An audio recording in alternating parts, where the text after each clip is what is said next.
Hello students, last lecture में हमने विभज्योतक कोशिकाओं के बारे में पढ़ा और देखा कि किस तरह से विभाजित होती हैं और किस किस स्थल से उनकी उत्पत्ति होती है, कितने प्रकार की होती हैं, मूल में कैसे बनती है, प्ररोह में कैसे ये बढ़ती जाती है। और मैंने ये भी बताया था कि जब विभज्योतक कोशिकाएं विभाजन करना बंद कर देती हैं तो वो स्थायी ऊतक में बदल जाती हैं। तो आज हम स्थायी ऊतक के बारे में पढ़ने वाले हैं। तो स्टार्ट करते हैं अपन स्थायी ऊतक।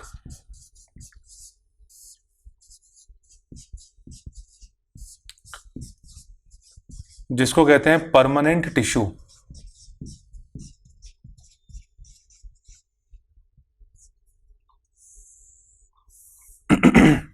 तो इसमें अपन पहला पॉइंट तो ये लिखते हैं, विभज्योतक कोशिकाओं के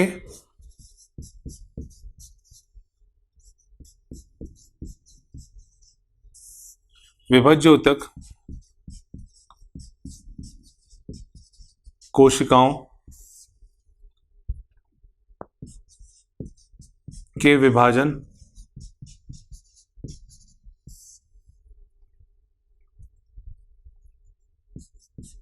में विभाजन रुकने के पश्चात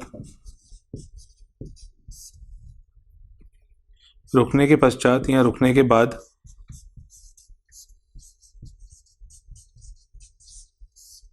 स्थायी कोशिकाएं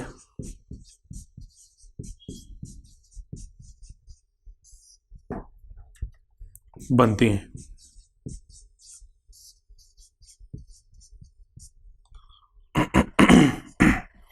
अब अगर ये एक ही प्रकार की कोशिकाओं से बनी होती हैं तब अपन इसको कहते हैं सरल ऊतक।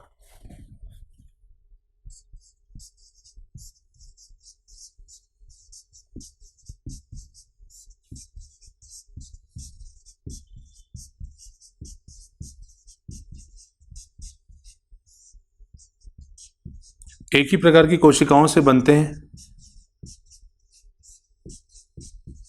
तो सरल ऊतक।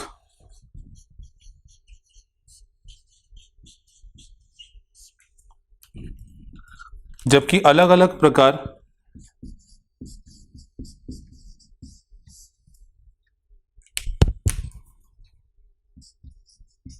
या भिन्न कोशिकाओं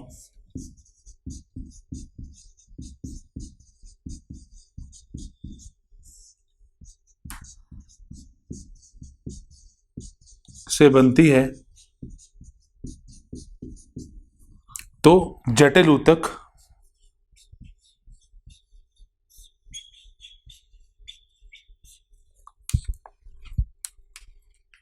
एक ही प्रकार की कोशिकाओं से बनते हैं तो सरल ऊतक, और भिन्न कोशिकाओं से बनते हैं तो जटिल ऊतक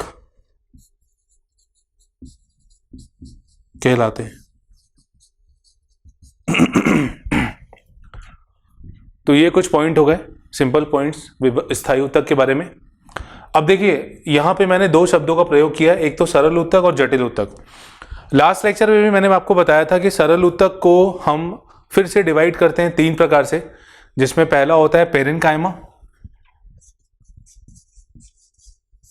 सरल में पहला आता है पेरेन्काइमा।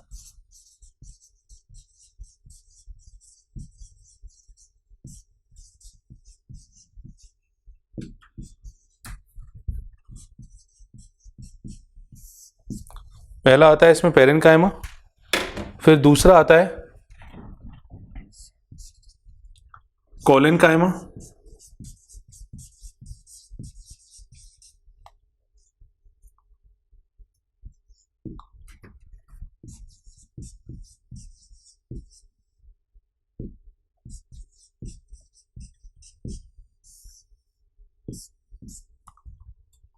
और तीसरा आता है स्क्लेरेन्काइमा।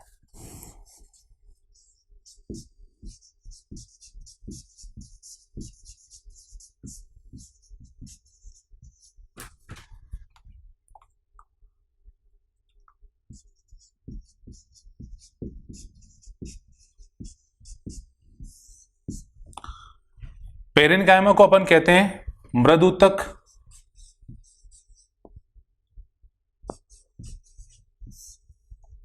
इसे अपन कहते हैं स्थूल कोण ऊतक।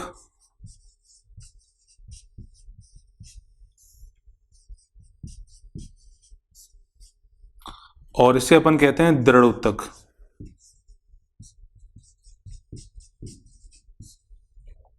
ये 3 प्रकार के हैं, सरल,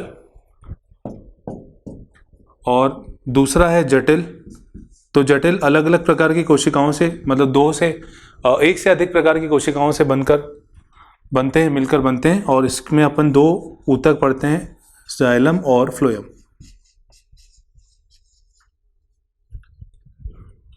तो चलिए अपन एक एक करके स्टार्ट करते हैं। सबसे पहले हम पढ़ते हैं पेरेन्काइमा यानी मृद ऊतक के बारे में।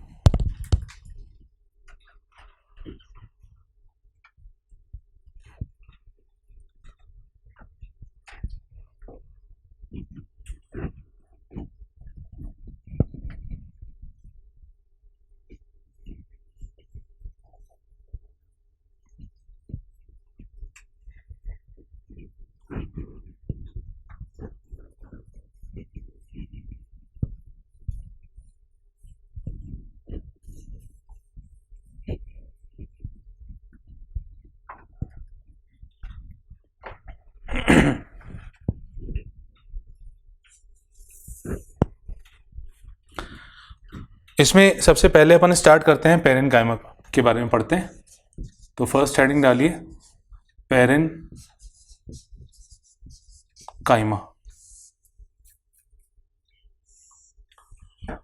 देखिए पेरेन्काइमा की जब कोशिकाएं अपन देखते हैं तो ये इस तरह की दिखती हैं।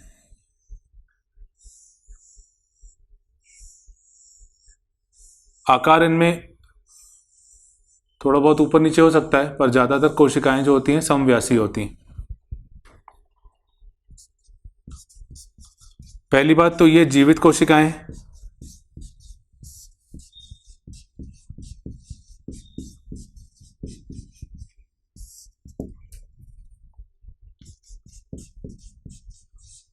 यह जीवित कोशिकाएं होती हैं। दूसरा, कोशिकाएं समव्यासी होती हैं।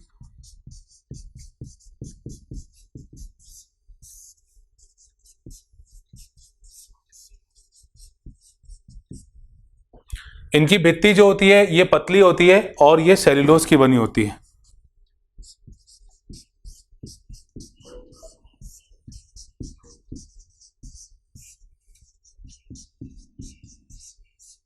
भित्ति पतली होती है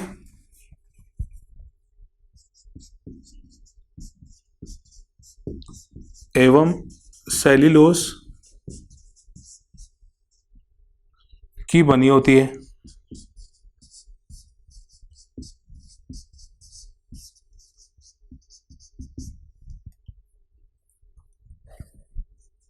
अब आप यहां सामने देख सकते हैं, जैसे ये कोशिकाओं के बीच में ये अंतर कोशिकीय स्थान अपन को दिख रहा है। तो यहां पे अंतर कोशिकीय स्थान हो सकता है और कई बार नहीं भी होता है। तो यहां पे दोनों तरह की कोशिकाएं अपन देखते हैं। तो इसमें लिख देता हूं मैं अंतर कोशिकीय स्थान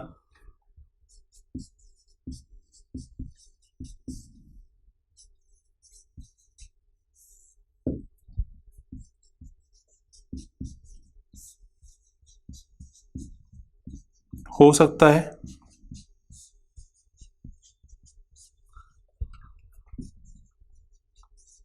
नहीं भी हो सकता है। मतलब दोनों परिस्थितियां यहां पे देख सकते हैं अपन, कंडीशन बन सकती है, उपस्थित भी हो सकता है और नहीं भी हो सकता है। कोशिका भित्ति पतली होती है और ये सेल्यूलोज की बनी होती है। कोशिकाएं समव्यासी होती हैं। सामान्यतः ये या तो अंडाकार की होंगी या गोलाकार की होंगी, इस तरह से इनके आकार देखे जाते हैं। और ये पादप अंग का मुख्य भाग है, मतलब काफी ज्यादा मात्रा में ये होता है। अब देखिए इसमें कुछ रूपांतरण होते हैं। रूपांतरण में जैसे पहला होता है क्षण मृद ऊतक, जिसको अपन कहते हैं प्रोजेन्काइमा। इसमें कुछ रूपांतरण होते हैं। जैसे पहला है क्षण मृद ऊतक। इसमें क्या होता है, जब पेरेन्काइमा लंबी हो जाती है, मतलब छड़ के जैसी हो जाती है, इस तरह से, जब पेरेन्काइमा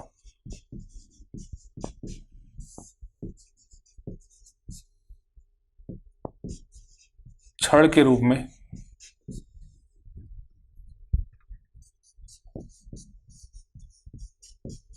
रूपांतरित हो जाती है।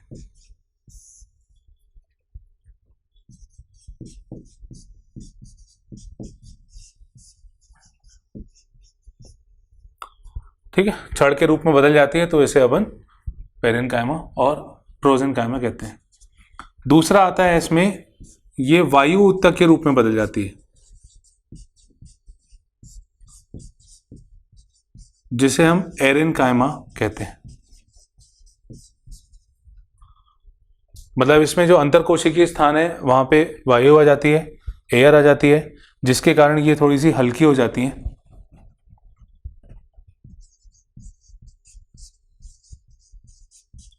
इस रूपांतरण से पादपों को उत्प्लावकता,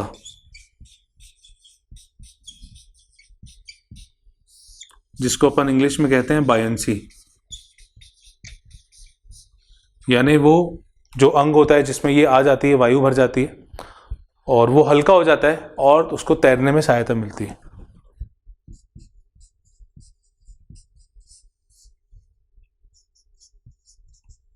मुख्यतः जलीय पादपों में ये रूपांतरण देखा जाता है।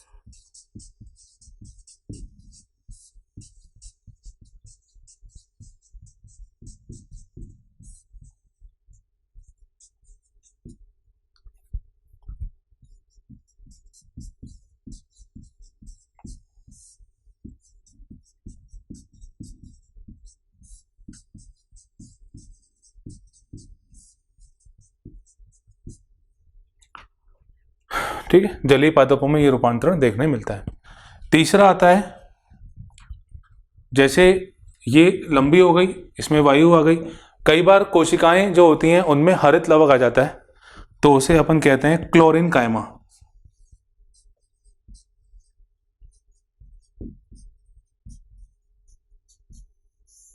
क्लोरिन है ये, ठीक है। जो अपन ने इसका सेकंड प्रकार पढ़ा था वो कॉलेन्काइमा था, और ये क्लोरेन्काइमा है।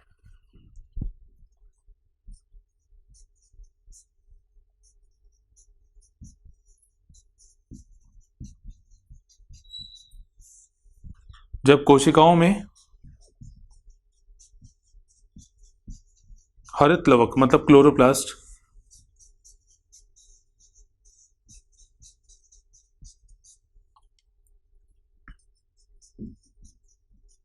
होते हैं,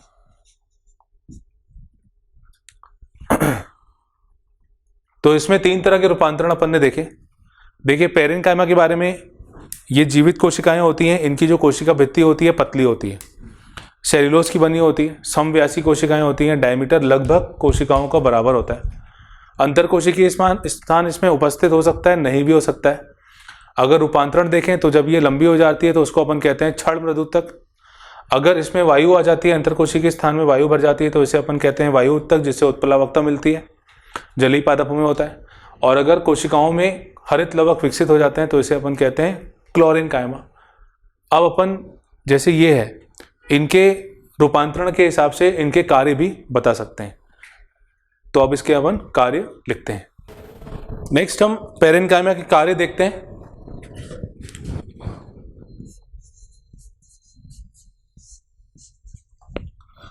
अब इसमें क्योंकि हरित लवक होता है, तो हरित लवक के कारण ये भोज्य पदार्थ का संचय करता है।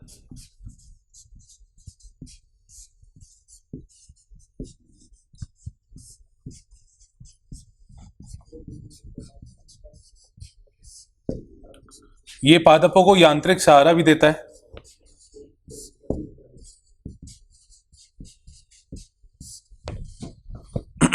इसके अलावा स्त्रवण का कार्य भी ये करता है। तो ये कुछ इसके यूजेस हैं, मतलब इसके कार्य हैं पेरेन्काइमा ऊतक के। नेक्स्ट आता है इसके बाद कॉलेन्काइमा ऊतक।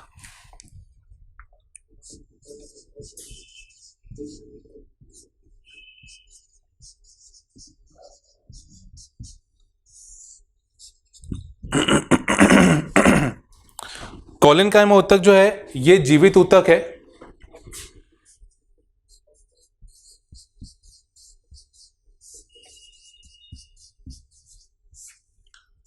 अगर इसकी संरचना देखें तो ये ऊतक कुछ इस प्रकार का दिखता है।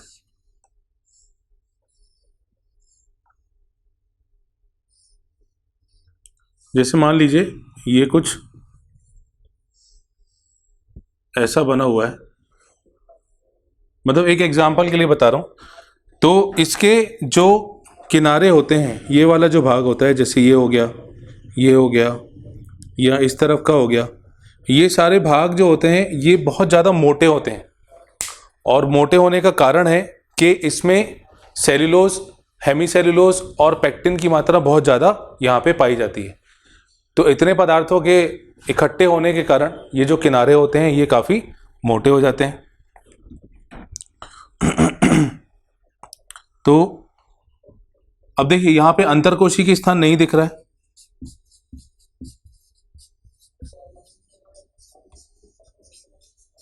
तो इसमें अंतरकोशिकीय स्थान नहीं होता, अंतरकोशिकीय स्थान इसमें नहीं पाया जाता। और जैसे द्विबीजपत्री पादप होते हैं तो वहाँ पे जो बाह्य त्वचा होती है, जो उपत्वचा होती है, तो वहाँ पे उसमें नीचे की तरफ ये प्रेजेंट होता है। हालांकि ये अपन संरचना के समय पढ़ेंगे। तो इसमें अंतरकोशिकीय स्थान नहीं पाया जाता और जीवित ऊतक होते हैं। इसकी कोशिका भित्ति जो होती है वो सेल्यूलोज की बनी होती है, जबकि किनारों में काफ़ी ज़्यादा मात्रा में सेल्यूलोज, हेमीसेल्यूलोज और पेक्टिन होता है। तो कोशिका भित्ति इसकी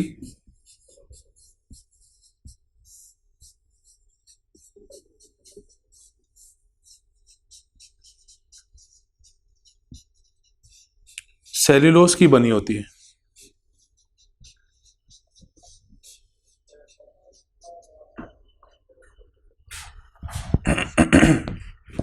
इसके जो किनारे होते हैं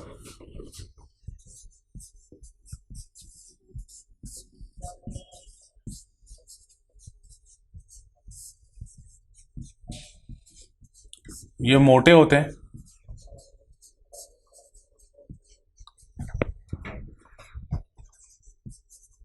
इनमें सेल्यूलोज,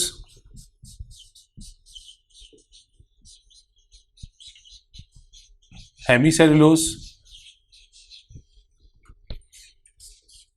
एवं पेक्टिन ये अधिक मात्रा में होता है।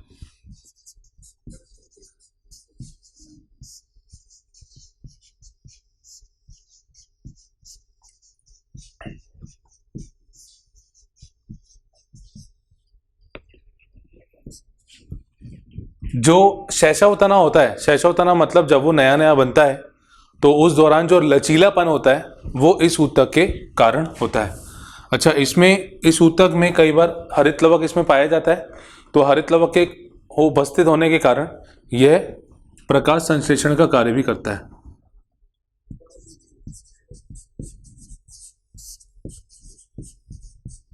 इसकी कोशिकाओं में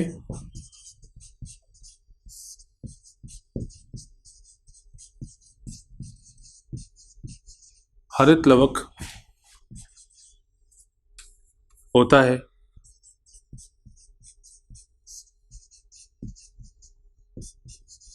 जिससे ये प्रकाश संश्लेषण का कार्य भी करते हैं।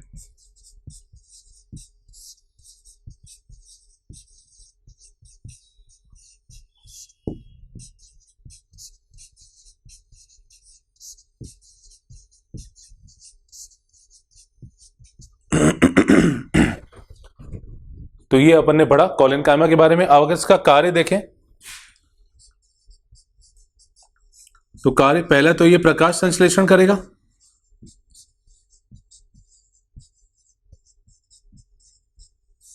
दूसरा ये पादपों को लचीलापन देता है,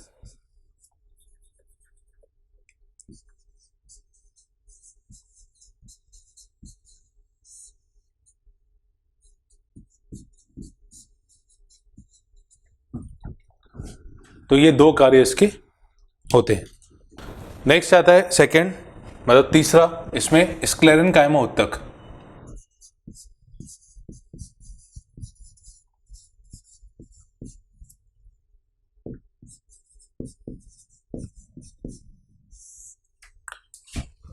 स्क्लेरेन्काइमा ऊतक।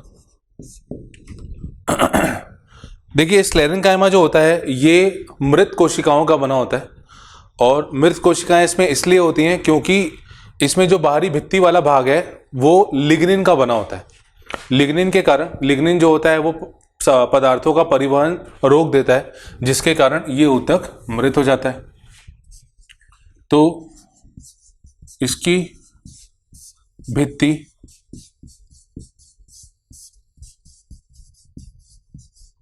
बहुत मोटी होती है,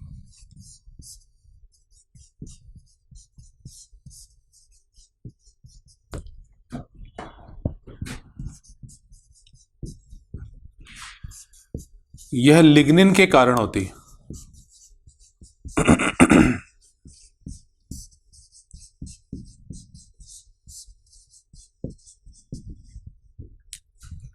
यह लिग्निन के कारण होती है, और लिग्निन के कारण, लिग्निन जो होता है ये पदार्थों का परिवहन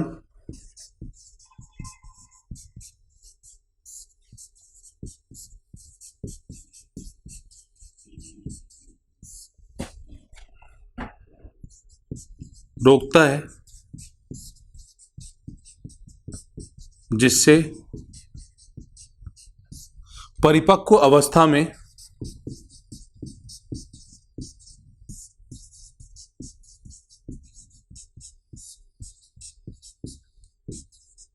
कोशिका मृत हो जाती है।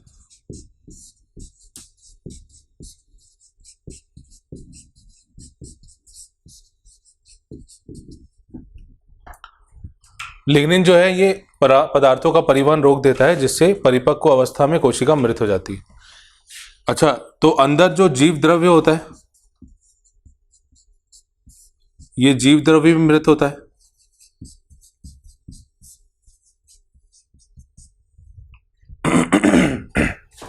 अब ये दो प्रकार का होता है, इसमें एक होता है तंतु और दूसरा होता है स्क्लेरिड।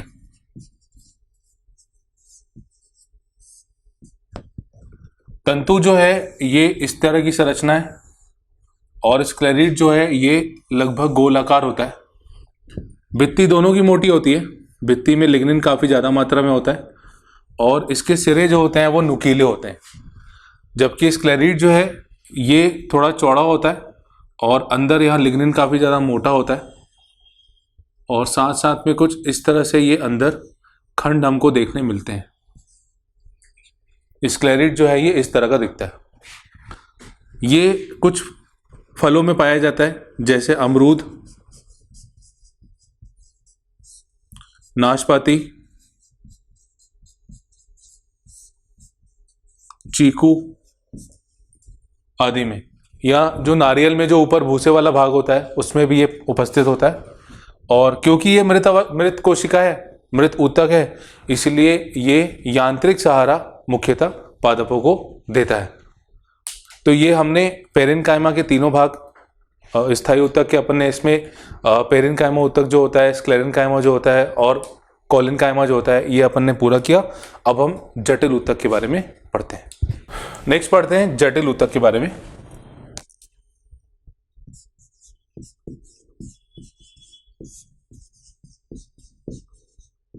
जटिल ऊतक में हम दो ऊतक पढ़ते हैं, एक तो जाइलम और दूसरा फ्लोएम। जाइलम में कुछ, जाइलम जो है ये दो तरह से कार्य करती है। जाइलम एक तो पदार्थों के परिवहन में हेल्प करता है, और दूसरा ये यांत्रिक सहारा भी देता है।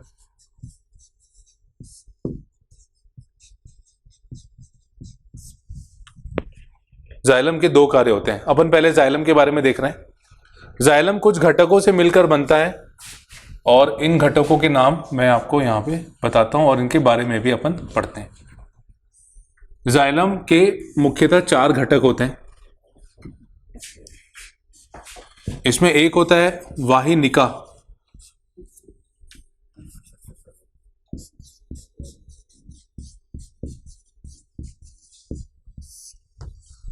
दूसरा है वाहिका, तीसरा होता है जाइलम पेरेन्काइमा,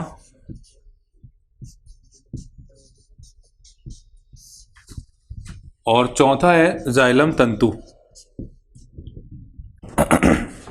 वाहिनिका जिसको अपन ट्रैकीड भी कहते हैं, और वाहिका इसको अपन वेसल कहते हैं।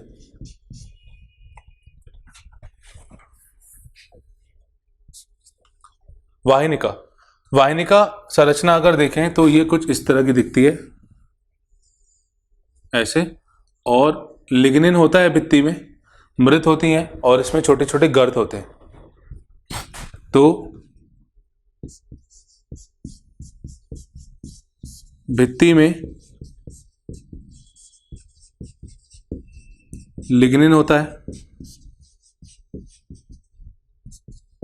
फिर कोशिका,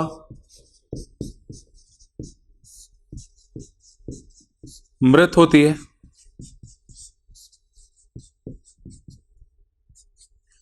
कोशिका मृत होती है, मतलब जीव द्रव्य भी इसमें मृत होता है। अच्छा, ये मुख्यतः होती तो सब में, टेरिडोफाइट, जिम्नोस्पर्म, एंजियोस्पर्म तीनों में होती है, पर टेरिडोफाइट और जिम्नोस्पर्म में यही एकमात्र ऊतक है। टेरिडोफाइट,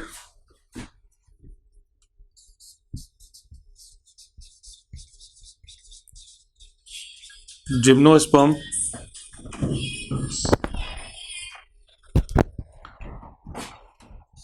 एवं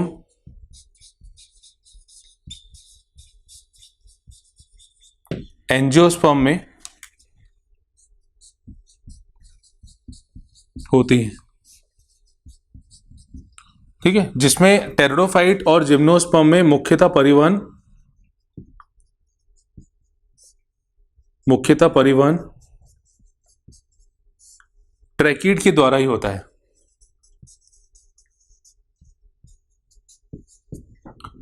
ट्रैकीड से ही होता है। देखिए, एंजियोस्पर्म जो होता है, एंजियोस्पर्म में तो ये सब होते हैं, ठीक है, पर जो वाहिनिका होती है, ट्रैकीड होती है, टेरिडोफाइट और जिम्नोस्पर्म में मुख्यतः इसके द्वारा ही परिवहन होता है। और ये सबसे पुराना तत्व है।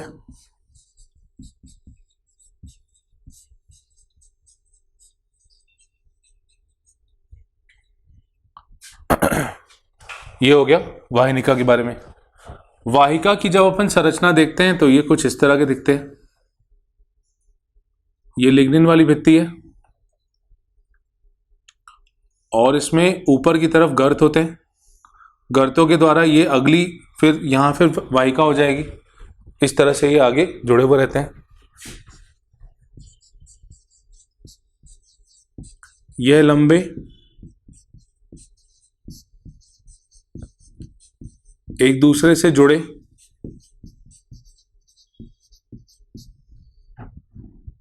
होते हैं।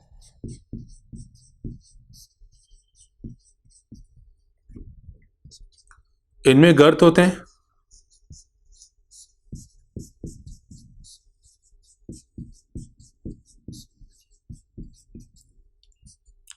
यह मृत होते हैं।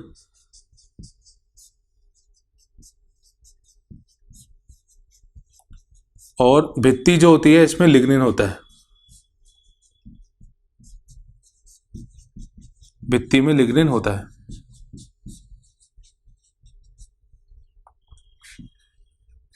यह मुख्यतः एंजियोस्पर्म में होते हैं।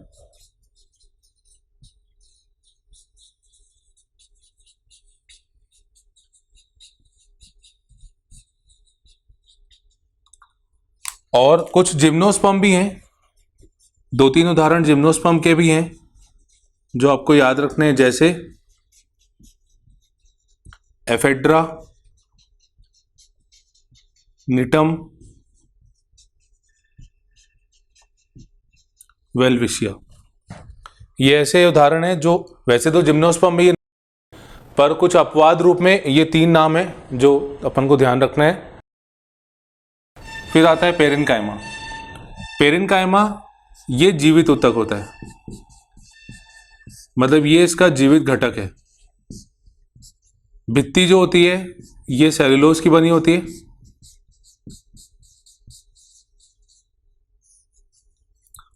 ये पादपों में परिवहन का कार्य करती है, जल को एक से दूसरी जगह परिवहन करती है, परिवहन है इसका कार्य। और साथ में कुछ पदार्थों का ये संचय भी करती है, इकट्ठा भी करती है, जैसे रेजिन हो गया, रेजिन हो गए, गम हो गए, ये सब संचय भी करती है।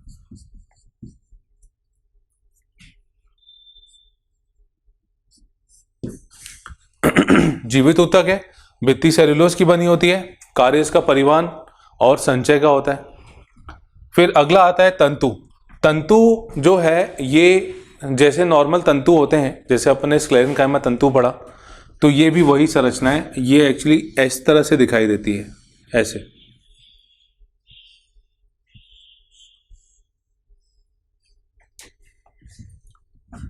ये तंतु है, पर ये बाद में सामान्यतः द्वितीयक जाइलम जो होता है ना, उस वक्त ये बनते हैं। इसमें जो भित्ति होती है ये लिग्निन की बनी होती है। अब लिग्निन के कारण ये मृत हो जाते हैं। लिग्निन के कारण ये कोशिकाएं जो होती हैं ये मृत होती हैं। फिर यांत्रिक सहारा देते हैं।